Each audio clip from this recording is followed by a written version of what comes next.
The driver monitor is located here, on the steering column, and monitors the driver's attention to the road ahead. The system looks for head position, direction, and eye opening. If the system does not detect the driver's attention on the road, a series of warnings will be displayed. If the driver's face is below the camera detection range, the driver monitor may not work properly.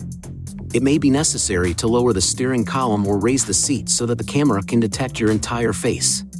The driver monitor is active in all drive modes, not just when ProPilot Assist 2.1 is active. To enable or disable the system, use these controls to select settings. Driver assistance. Driver monitor. Then, driver monitor again to toggle the system on or off. ProPilot Assist 2.1 will not function when the system has been disabled. Turning on ProPilot Assist 2.1 will enable the driver monitor.